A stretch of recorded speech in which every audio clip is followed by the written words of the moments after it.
হ্যাঁ, এটা আমি মনে করি যে বাঙালির ইতিহাসে অত্যন্ত একটি স্মরণীয় দিন।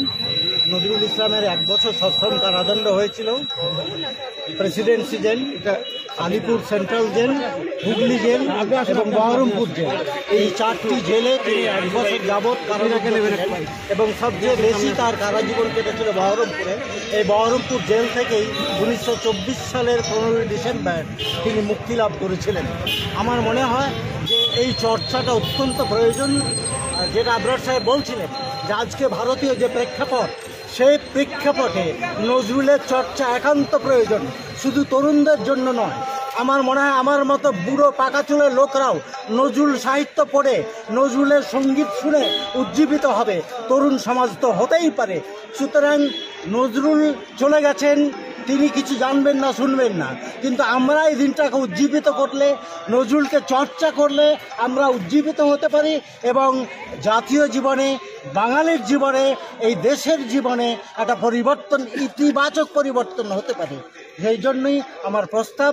আমি খুবই খুশি হয়েছি যে এই দিনটাকে এই সমিতি গ্রহণ করেছে এবং পালন করছে। আমি আশা করছি যে ভবিষ্যতে এটা সারা দেশব্যাপী, বিশেষ করে বাঙালির যে অধ্যুষিত এলাকা, সেই এলাকাতে এটি পালিত হবে এবং আমরা উজ্জীবিত হব, এই আশা করে আমি আমার কথা। আপনার নাম? আমার নাম জয়নুল আবেদিন। আমি লালগোলায় থাকি। আমি জঙ্গিপুরে অরিজিনালি আমার জন্ম। আমি নজরুলের উপর কিছু গবেষণা করেছি। আমার 3খানা অলরেডি বই আছে। আমি এখন ধূমকেতুর উপরে একটা কাজ করছি। আর দীর্ঘ 38 বছর ধরে রংধনু আমি একটি কাগজ করি। বর্তমানে সবকা সাথ সবকা বিকাশ এবং যে আজকের দিন থেকে কি বার্তা দিবেন? এটা খুবই ভালো।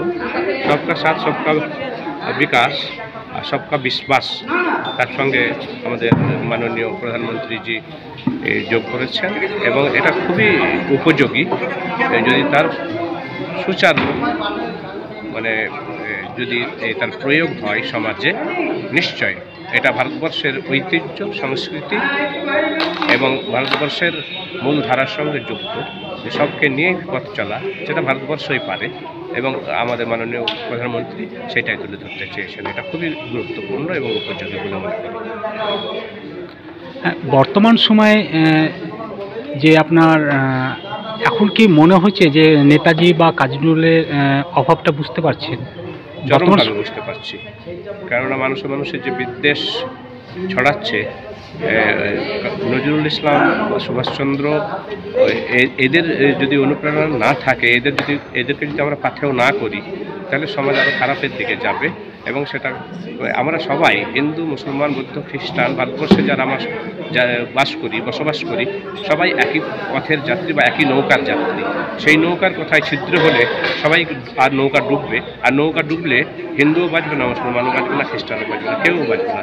সবাই আমাদের সমবেতভাবে সেই ভারতবর্ষে একটা নৌকা, যে নৌকা বয়ে চলেছে প্রবাহমান বহু যুগ যুগ থেকে, তাকে সুন্দরভাবে বয়ে নিয়ে যাওয়ার জন্য আমাদের সকলেরই তাতে সাথ দেওয়া উচিত এবং সজাগ হওয়া উচিত। সোসাইটিকে কি মেসেজ দিবেন? সোসাইটিকে এই মেসেজ দেব যে তারা যেন প্রকৃত মানুষ হয়ে উঠতে পারে এবং সত্যের পূজারী হয়। তারা অন্য কোনো ধামাধারা লোকের পূজারী না হয়ে সত্যের পূজারী হলে সত্য পথে তারা যেতে পারবে, উন্নত ভারতবর্ষ করতে পারবে, উন্নত সমাজ গড়তে পারবে। আপনার নাম আর পরিচয়? প্রফেসর সিরাজুল ইসলাম, বিশ্বভারতী শান্তিনিকেতনের ডিন, বিদ্যাভবন।